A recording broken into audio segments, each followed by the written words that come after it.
Welcome to the streets of Manila, guys. Hey, sikip. Ayan na, ayan na. Ayan na. Ayan na.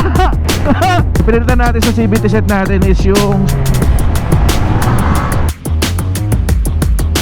nakakabit na isa-isa yung mga carbon parts natin. Pak! Tira mo, pre! Forged diamond cut.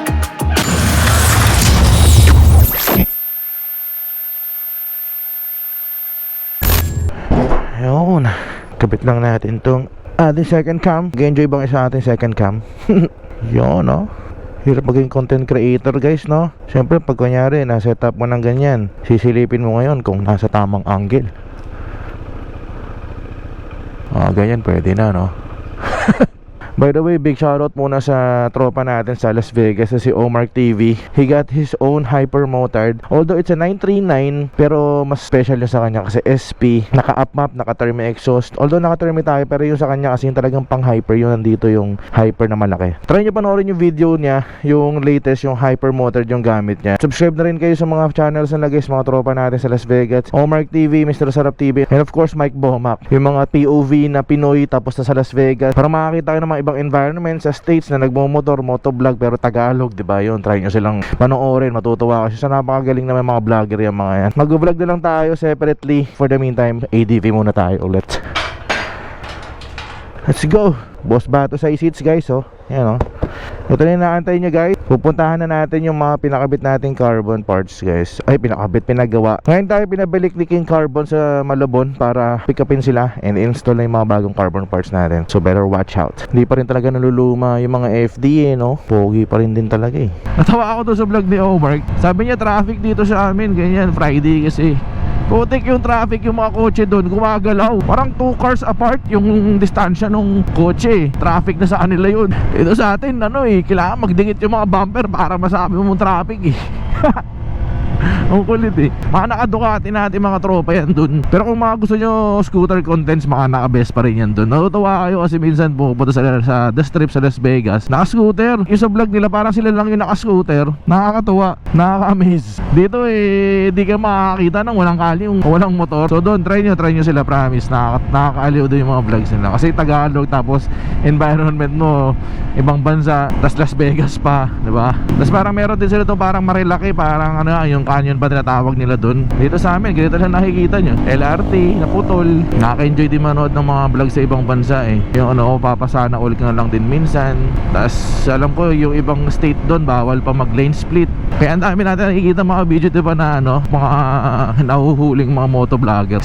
Kadalasan sila di lang naman din siguro dito mainit mata sa atin ng mga law enforcement. Pati doon naman sa kanila, because sila yung mga prone kasi sa law violation, eh. Dito nga lang sa atin, di tayo nahabol, gine-checkpoint tayo.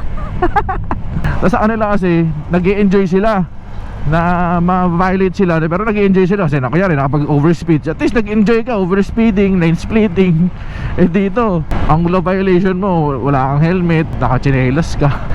Funny. Char. Yun nga, like I said, punta tayo ng King Carbon later. Pero right now, punta tayo ng RRJR. Pupuntahan mo natin si Kalbo kasi nagpapagawa siya ng motor. Samahan lang muna natin. Total, ang call time naman natin sa King Carbon is 3 PM. Time check is 12:30 PM pa naman. Uy, tight to.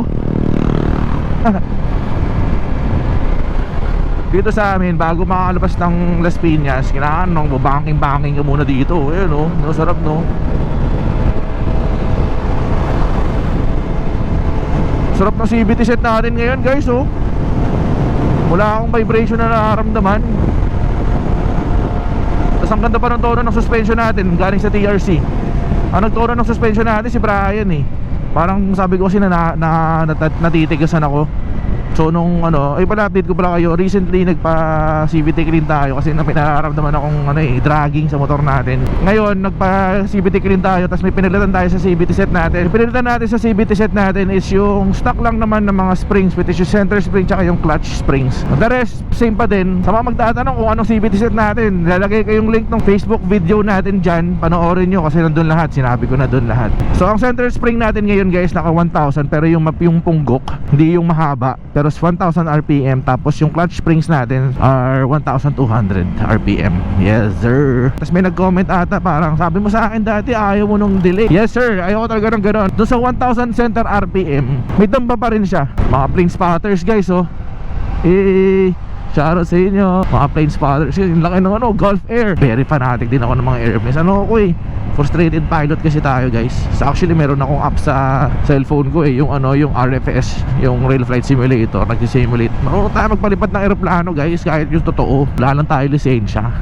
Hindi naman tayo nakapagpiloto rin na course kasi wala naman tayong pera May kasi ako, hindi color blind nakakita ako ng kulay pero color deficient ako. May mga colors ako na hindi na-recognize. Lalo pag nagtabi, lalo na yung brown, green yan. Diyan ako nalilito po. Ba't kasi pinagtatabi? Pwede namang hindi Pabalik tayo, naputol tayo. Madamba pa rin naman yung 1,000 RPM. It's just that mas maliit kasi yung dalawa kasi klase yung center spring. May isang mahaba, may isang maikli. Yung stock kasi na 800 RPM, mahaba yun. So usually dapat talaga mahaba. Pero meron nabibiling aftermarket na maiksi na 1,000 RPM na pang ADVT naman. So yun yung kinabit natin. So ang tendency nun, may konting delay, konting-konti, pero di mo mararamdaman. Pero yung damba nandun pa rin, yung overtake. Pero maganda dito dahil since nag 1,200 clutch spring tayo, nararamdaman ko na yung dulo niya. So kaya pumalo ko ng 100, wala akong parang hindi pigil yung andar. Yung 100 ko parang kaya niya pang umarangkada, kaya niya pang dumulo. Tapos eventually rin kasi pangapare, lalamya yung mga spring na yan. So yung 1,200 na clutch spring magiging 1,000 yan. Yung 1,000 na RPM magiging 800 dyan. So darating pa rin sa point na magiging madamba siya. Yun, kaya yun ang ginawa natin, na yun ang na-realize ko, kaya pinagawa. So binitawan na natin yung mga stock RPM natin. The only stock na lang natira dito sa motor natin is yung torque drive. Tsaka ang maganda sa kanya kasi hindi naman siya hiyaw guys. Kaya rin ako nagstay ng 17 grams kasi pag binabaan pa natin, may hiyaw na yung engine niya. So yun yung ayokong tunog Kaya as much as possible, try natin na 2 grams lang below the stock. So ano lang to, 17 grams guys. Happy na ako sa 17 grams. Sweet spot para sa akin ng 17 grams. Lumiko nga. Sa mga mahihilig sa classic, pamormang motor, classic na, alam mo yun, yung malakas datingan, mga classic ganyan. May nilabas si Honda guys, kaka-reveal lang kahapon, which nandun kami nila Roadzy, nila JC. Nag-reveal sila ng motor na pwede panapat sa Vespa, sa Pacho, which yung Giorno. Matagal naman nang may Giorno guys, diba? Pero ngayon naglabas sila, mas maganda, mas refined, mas matipid sa gas. Parang nakita ko 42 kilometers per liter ata yun. Sulit. Di naman natin nakikita sa sarili natin na ganyan laki-laki natin. Pero medyo may kalakihan yung motor na yun So parang pumapantay-pantay siya sa Vespa guys. So not bad. Pati sa price medyo okay siya, 101 ata. Congratulations sa Honda Philippines for that wonderful scooter na nilabas nila. Matik yan, patok na naman yan dito sa Pinas. Hindi pa muna kaya mag Vespa, pero gusto nila classic pag pumapasok sa opisina, sa school. Biritin natin dito sa Osmeña. There syempre dapat safe lang din. Safe. Naka sa PCX mo sir nakipagkarera ka ba sa akin? Wag.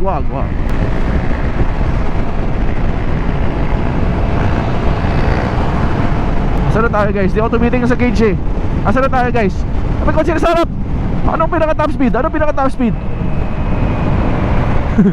Kaya pa, may kotse lang.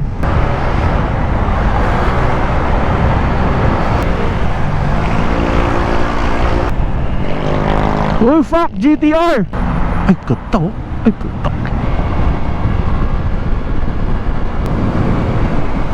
Yung tono kasi natin guys, maganda. Depende kasi talaga rin sa bigat nyo to. Siguro masasuggest ko na lang, i-twist nyo siya sa pinaka hard. Tapos from hard, i-click nyo siya pa soft ng mga 10 to 15. Doon yung laruin sa 10 to 15 clicks. So 20 to 20 ganyan. Laruin nyo doon kasi depende talaga sa weight nyo yan Ganda dito sa Rockwell. Kaano mo lagi, nasa Dubai ka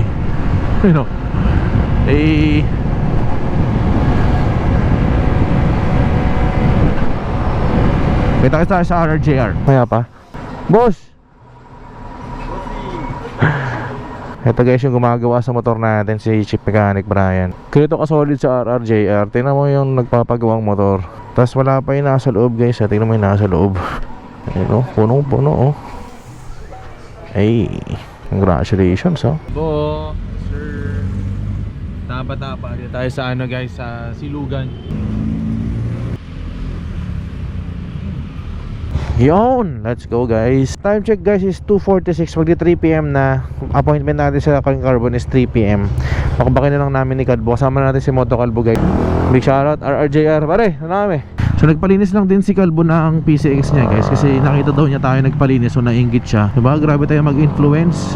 Ramdam na ramdam mo kasi kaagad pag nagpalinis ka sa RRJR. Tas lalo na hahanapin nyo doon si Boss Brian. Fiesta pa ata dito. Pero naiwanan na tayo kaagad ni Kalbo. Mga ganitong looban, di na natin kabisado yung mga ganito guys. Maliligaw na tayo dito. Fiesta na naman mamaya may prosesyon na naman tayo Magkantay na naman tayo ng 2 oras. Let's trust the local. Welcome to the streets of Manila guys. Hey, sikip. Hindi mo ko nakabig bike ka dito putik. Gagi ka! Pwede ba dyan kumaliwa? Sorry, hindi lokal. Hindi lokal. Na-excite na kami ni Kalbo. Mamaya makakuha na natin yung carbon natin guys. Can't wait to share guys. Can't wait to share. Yun na. Crazy na yung dalawa Bang, gaspol. Tinitignan ka pa sa side mirror pre Umahabol ka Ayun na. Ayan na.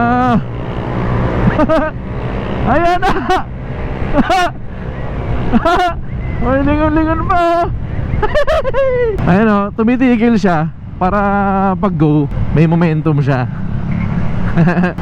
Ang bilis lang sana papunta kay Boss Kyle Excuse me. Alright guys, here we are, King Carbon. Excited na ba kayo guys? Excited na ako Makikipark po. Sige, okay lang. Alright guys, touchdown tayo, King Carbon. Gawin muna natin yung motor dito. Tara guys, pasok tayo. Yan may tatak na tayo dito. Hey. Balik na tayo ulit guys after a week. Tayo na natin sila Boss Kyle, tapos pakapit na natin yung mga carbons natin. Pak! Tira mo, pre! Forged diamond cut. Ganda guys, sobrang ganda. Pakita ko sa inyo guys mamaya. Yung sasabi mo, pre. Solid. Ayan na, solid Ganda So guys, ito kinakabit na isa-isa yung mga carbon parts natin. So dito guys, kailangan mo lang naman i-swap yung stock parts mo. Pero like I said, sabi ni Boss Kyle, pag ayaw mo naman i-swap yung stock parts mo, may additional lang dun sa on top of the carbon. So sa case natin, i-swap na lang natin yung stock parts. So goodbye na sa stock parts natin. Guys, pakita ko lang sa inyo yung binubuong motor ni Boss Kyle. Pumuputok mo na dito guys sa taas, hanggang sa baba, hanggang footboard, hanggang dito sa carbon guys. Solid Rio gear guys. Wala pa. Bago pa lang natin. Pwede mo siya. Hold mo ulit air filter box kasi naka-carbon guys. Matindi. Guys, kape muna tayo habang nag-aantay tayo sa mga pyesa natin na maikabit. Papogi ng kotse ni boss Ay, lupit Sana tusukan ito, deads ka talaga Siyempre, carbon din yung mga hood niyan, side fairings. Ganda Sige, nasa tuna melt na lang sa akin. Ganda ng ambience dito guys. Thank you boss Scholar yan, pre. Grabe, may pa kasama pang car wash. Pinaka-car wash pa Iba yung ngiti natin, nakita ba? Ganda nung kay Kalbo. Hindi ko nakilala yung tol ko, pare. Pogi, ganda Hindi naman. Shoutout kay babae doon ito. Hoy! Shoutout sa'yo. Alam mo na. Shoutout kay Mary Jo ito. Grabe naman yung pakapogi naman yan, Guys, kakabitan natin syempre ng King Carbon sticker. King Carbon certified. Bago natin tatapusin yung video, montage natin yung motor para makita nyo naman, ma-appreciate nyo yung carbon sa umaga. Right now, baka di nyo talaga ma-appreciate, pero yan, tulad na sabi ko, i-montage natin siya. Grabe yung ginawa mo sa motor ko, boss. The craftsmanship ng King Carbon talaga solid. Salamat po, salamat. Dahil pinagawa ni Bossing dyan, pag nakita, forge na may silver strips. Yun. So kadalasan kasi yung flakes yung ginagamit, pero ito uncommon yung pattern. So naka silver strip siya. Nakikita niyo yan pag minontage ni Bossing. Speechless tayo, man. Normal hindi sila ganyan Wala po, pag ganyan boss, mapipilitan yung may-ari. Magbibigay ng tip ng malaki yan. Dami pa naman nila. Ano ba to? Ito yung ayoko Sino ba yung may-ari? Ito ba yung may-ari? Ayan, may-ari Let's go, let's roll. Time check, it's 8:25. Again, maraming salamat Bossing, maraming salamat Bossing. Boss Kyle, sobrang thank you. Chat po tayo. Shoutout King Carbon sa Malubon guys. Ganda ikutan natin yung dalawang bike later pagka medyo maaga-aga. Brother, thank you. Bossing, thank you susunod Ingatan mo na si Mary Joy ha. Inaganda guys. Pakita natin guys, punta tayo sa maliwanag. Boss, thank you so much. Masing, thank you. Maraming salamat kay Boss Kyle ng King Carbon. Napaka-solid na gawa, napaka-quality na gawa. Tapos pinakapipan niya tayo kanina, pinamerienda pa tayo. Sobrang solid, napaka-humble din na tao. Pag nalaman mo talaga yung kwento ng isang entrepreneur kung saan sila nagsimula, nai-inspire ka talaga eh. Na sana next time tayo naman yung maka-experience ng ganun, diba? Ang gwapo ah! Pre, punta tayo sa punta tayo sa maliwanag. Sa gas station tayo. Punta na tayo sa gas station guys. Ang ganda man. Guys, first look sa motor natin na pinaka-carbon. Tignan nyo kung gaano siya kaganda guys.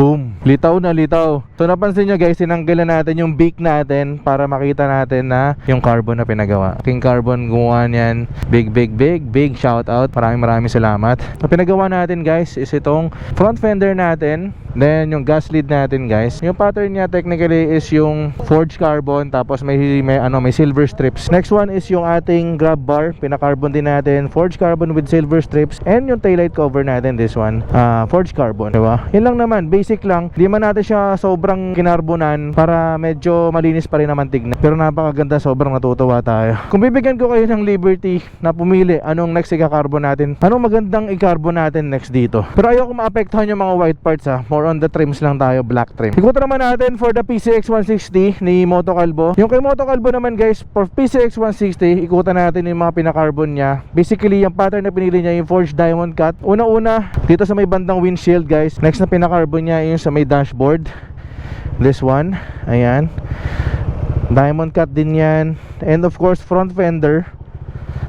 Yan, front fender, ang ganda sobra. Tsaka bumagay siya sa colorway ng PCX niya. Talagang parang nagkaroon talaga ng character. Even naman sa ADV natin, kahit ganyan lang ka-normal yan, kahit ganyan lang kakakunti yung pinakarbon natin, nagkaroon siya ng character din. And yung last na pinakarbon niya is yung tapalodo niya, which is naka-by pattern siya, naka-diamond cut, tapos naka-normal na carbon siya. Sobrang linis gumawa ng King Carbon. Maraming salamat again kay Boss Kyle ng King Carbon and yung mga tropa natin na tumira ng mga carbon parts natin. Sobrang thank you guys. If you want yung ganitong klaseng carbon, nag-range lang yan from 1,000 to 15,000 depende kung gaano kalaki yung parts na ipapa-carbon nyo. Again, message yung si King Carbon, nalagay natin yung page dyan and yung link dyan sa description. Kung gusto nyo ng katulad na ganyan kapogi or maging ganyan kapogi yung mga motor nyo, message nyo lang si King Carbon. Guys, baka dito na natin end yung video kasi baka madilim na sakali. Of course, kasama natin si Moto Calvo. Follow nyo siya guys sa page niya na Moto Calvo. May YouTube ka na, diba? Moto Calvo guys, para makita nyo yung mga contents nyo dun. Then sa Facebook and TikTok yan, follow nyo siya. Tapos again, big shoutout King Carbon. Boss Kyle, maraming salamat. Comment down below what you think about dun sa mga kinabit nating carbon. And kita-kits tayo sa susunod na vlog guys. Peace out and mazal. Run it up outside. You can meet me on site if you wanna go outside. Talk cheap, pay the price. Run it up outside. You can meet me on site if you wanna go outside. Talk cheap, pay the price. I've been up no sleep. I'm a big dog. You ride with the sheep. Go protect on me. Time on the jet, GPS overseas. Do it for the team. Too much money, might OD. Ain't for the weak. If you want the smoke, then the gas on me. Run it up outside. You can meet me on site